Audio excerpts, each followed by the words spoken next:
Hello दोस्त, आप लोग कैसे हैं। मैं प्रदीप कुमार आप सभी को मॉडर्न केमिस्ट्री क्लासेज में हार्दिक हार्दिक स्वागत करता हूं। और आज की इस वीडियो में मैं केमिकल किनेटिक यूनिट से कुछ महत्वपूर्ण सवालों का अध्ययन कराएंगे जो आपके परीक्षा के लिए बहुत ही अत्यधिक महत्वपूर्ण होगा। तो इसलिए आप सभी विद्यार्थियों से मेरा अनुरोध है कि सभी लोग इस वीडियो को अंत तक देखकर समझने का प्रयास करेंगे। अगर आपको कहीं दिक्कत हो तो आप उस दिक्कत को अपने कमेंट बॉक्स में लिखकर हमारे पास शेयर कर सकते हैं। अगर आपको वीडियो अच्छा लगे तो अधिक से अधिक शेयर करेंगे और लाइक का बटन अवश्य दबाएंगे तथा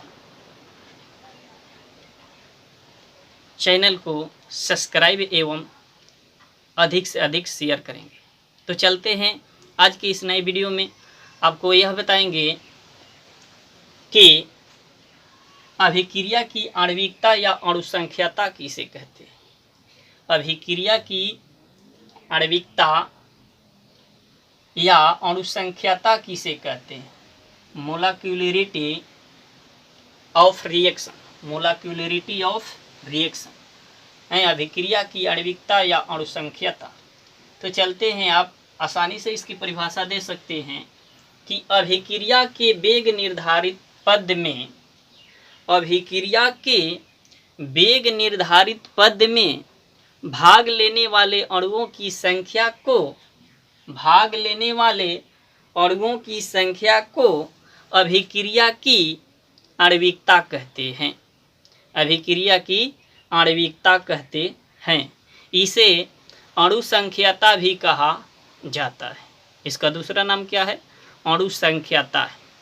आप फिर से समझ लेंगे इसको कि अभिक्रिया के वेग निर्धारित पद में, अभिक्रिया के वेग निर्धारित पद में भाग लेने वाले अणुओं की संख्या को, किसको? अणुओं की संख्या को अभिक्रिया की आणविकता कहते हैं। अभिक्रिया की क्या कहते हैं? आणविकता कहते हैं। अभिक्रिया की आणविकता का दूसरा नाम है अभिक्रिया की अणुसंख्यता, अणुसंख्यता। तो कह सकते हैं कि इसे अणुसंख्यता भी कहा जाता है, इसे अणुसंख्यता भी कहा जाता है। तो समझ गए आप कि अभिक्रिया के वेग निर्धारित पद में भाग लेने वाले अणुओं की संख्या को ही, अभिक्रिया के वेग निर्धारित पद में भाग लेने वाले अणुओं की संख्या को ही अभिक्रिया की आणविकता कहते हैं। अभिक्रिया की क्या कहते हैं? आणविकता कहते हैं। इसे अणुसंख्यता भी कहा जाता है। वेग निर्धारित पद में भाग लेने वाले अणुओं की संख्या 1, 2, 3 के आधार पर, वेग निर्धारित पद में भाग लेने वाले अणुओं की संख्या 1, 2, 3 के आधार पर, 1, 2, 3 के आधार पर अभिक्रियाएं क्रमशः एक अणुक, द्विअणुक या त्रिअणुक अभिक्रियाएं कहलाती है। अगर चलते हैं अणुओं की संख्या के आधार पर देखते हैं तो अभिक्रिया का 3 नाम दे सकते हैं। अगर जिसकी अणुसंख्यता 1 हो तो उसे एकाणुक, अगर उनकी अणुसंख्यता 2 हो तो उसे द्विअणुक, अगर उनकी अणुसंख्यता 3 हो तो त्रिअणुक अभिक्रियाएं कहते हैं। जैसे एग्जाम्पल में ले लेते हैं हम, जैसे N2O5, N2O5 का जब विघटन होता है तो बना का भाई तो N2O4 और प्लस ऑक्सीजन। तो अब देखेंगे यहाँ ध्यान से, कह रहा है कि अभिक्रिया के वेग निर्धारित पद में, तो अभिक्रिया के वेग, अभिक्रिया में भाग ले रहा है, निर्धारित पद में भाग लेने वाले अणुओं की संख्या। तो अब चलेंगे तो अभिक्रिया में तो भाग ले रहा है N2O5, इस अणुओं की संख्या कितनी है भाई? तो इस अणुओं की संख्या 1 है। कितनी है? तो अभिक्रिया की आणविकता बराबर क्या हो जाएगा मेरा? अभिक्रिया की आणविकता बराबर 1 हो गया। कितना हो गया? अब हमसे कोई पूछे कि अभिक्रिया का प्रकार क्या होगा भाई, अभिक्रिया का प्रकार क्या होगा भाई, तो अतः अभिक्रिया का प्रकार बराबर एकाणुक। अभिक्रिया को आप क्या कह सकते हैं? एकाणुक कह सकते हैं। आपका दूसरा एग्जाम्पल है, देखेंगे थोड़ा ध्यान से। तो चलते हैं, जैसे आपको अगला हम दे दें कि H2 + I2, एरो का चेन आपको मिला क्या भाई? HI, hydrogen iodide. यहाँ तो आप लगा देंगे कितना? 2, संतुलित हो गया। चलते हैं आगे, गैस था, गैस लगा दिए। अब देखेंगे ध्यान से, आपसे कोई पूछे कि इस अभिक्रिया की अणुसंख्यता क्या होगी या आणविकता क्या होगी, तो देखेंगे अभिक्रिया की आणविकता बराबर, अब देखेंगे इसमें कितने भाग ले रहे हैं अणु। तो यहाँ पर एक हाइड्रोजन गैस ले रहा है, तो दूसरा कौन ले रहा है? Iodine gas. तो इनका गुणांक कितना है भाई? 1। इनका भी गुणांक कितना है? 1। तो चलते हैं, आपका इसमें कितने भाग ले रहे हैं पदार्थ? तो 2 पदार्थ। तो 1 प्लस कितना हो गया? 1। आपकी आणविकता कितनी हो गई? 2 हो गई। तो आप कह सकते हैं, आपसे कोई पूछेगा कि अभिक्रिया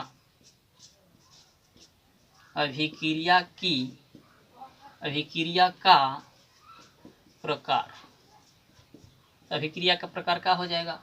तो आप कहते हैं कि अणुसंख्यता अगर 1 होगा तो उसे एकाणुक कहते हैं, अगर अणुसंख्यता 2 हो तो द्विअणुक कहते हैं, अगर अणुसंख्यता 3 हो तो त्रिअणुक अभिक्रियाएं कहलाती है। तो इनकी अणुसंख्यता कितनी आई है? 2। तो इसको आप कह सकते हैं द्विअणुक। द्विअणुक, कोई दिक्कत? बना लीजिए। चलते हैं अगले न्यूमेरिकल की ओर। तीसरा आपका हो जाएगा NO की अभिक्रिया हम करा देते हैं O2 से। किसे करा देते हैं? O2 से। आपको मिलेगा क्या भाई? तो मिलेगा आपको NO2। क्या मिलेगा? NO2। अब चलिए संतुलित कर लीजिए। आप यहाँ 2 से क्या कर दिए? गुना कर दिए। क्या कर दिए? तो आपका कितना नाइट्रोजन हो गया? 2 हो गया। इधर भी हम 2 से गुना कर लेते हैं, तो इधर भी नाइट्रोजन 2 हो गया। ऑक्सीजन 2 दूनी 4, 2 2 4। चलिए आगे बढ़ते हैं हम। अब आपसे पूछते हैं हम कि अभिक्रिया की आणविकता क्या होगी। अभिक्रिया की आणविकता बराबर, तो अभिक्रिया की आणविकता निकाल सकते हैं आप यहाँ से। तो इनका गुणांक कितना था भाई? तो 2 है। इनका गुणांक कितना है? तो 1 है, 1। इनकी आणविकता कितनी आ गई? 3। अर्थात इनकी NO की 2 अणु और O2 के 1 अणु भाग लेकर के अब तब बनाते हैं का? तो आपको बनाए हैं 2 अणु बनाए हैं नाइट्रोजन डाइऑक्साइड। तो चलते हैं, आपसे कोई पूछ दे कि अभिक्रिया का प्रकार, अभिक्रिया का आपका प्रकार हो जाएगा त्रिअणुक।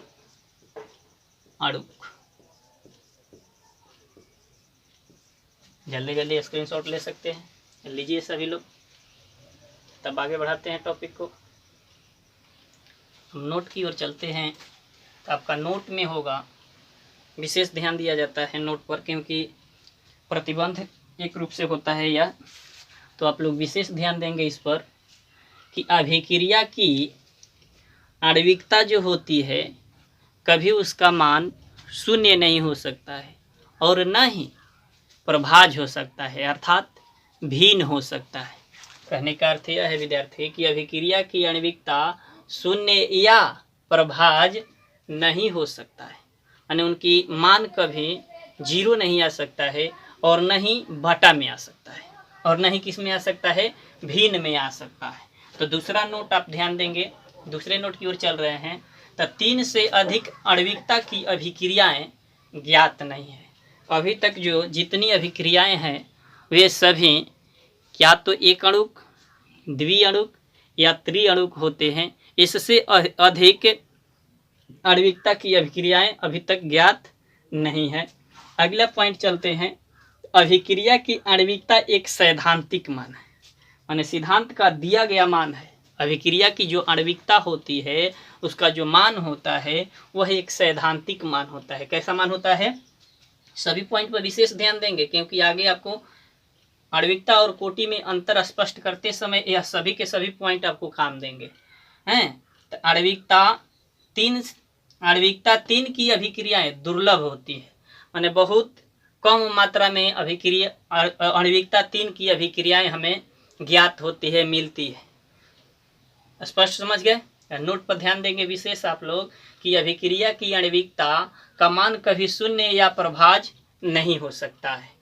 3 से अधिक आणविकता की अभिक्रियाएं ज्ञात नहीं है।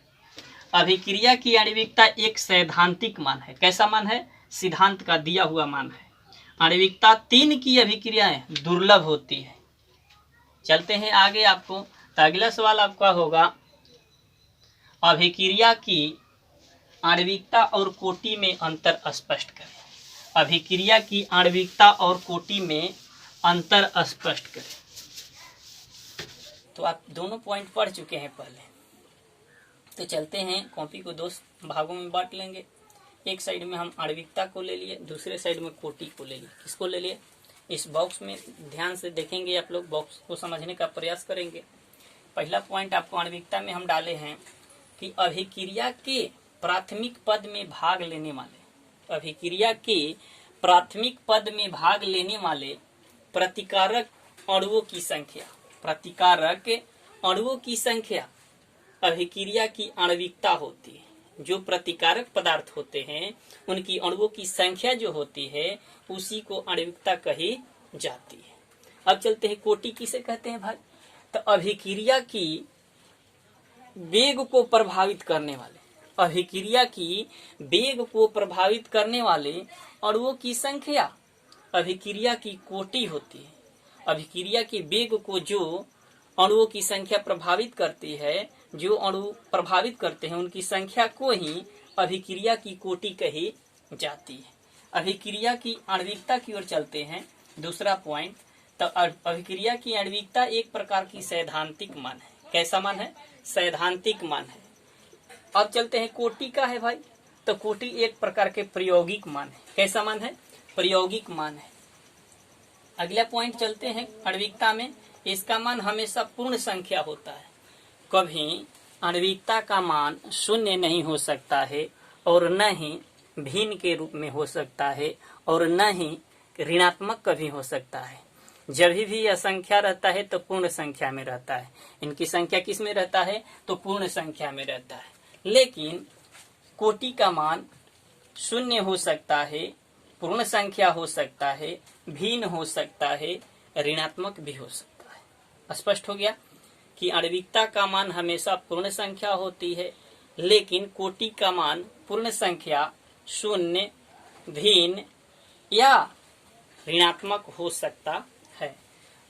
इससे आणविकता से, किससे? आणविकता से। इससे अभिक्रिया पथ में भाग लेने वाले अणुओं की संख्या निर्धारित होती है। आणविकता से अभिक्रिया पथ में भाग लेने वाले अणुओं की संख्या निर्धारित होती है, लेकिन अभिक्रिया की कोटि से अभिक्रिया पथ में भाग लेने वाले अणुओं की संख्या निर्धारित नहीं होती है।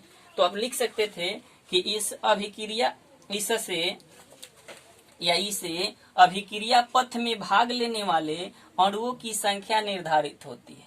इसमें लिख देंगे आप कि इससे अभिक्रिया पथ में भाग लेने वाले अणुओं की संख्या निर्धारित नहीं होती है, निर्धारित नहीं होती है।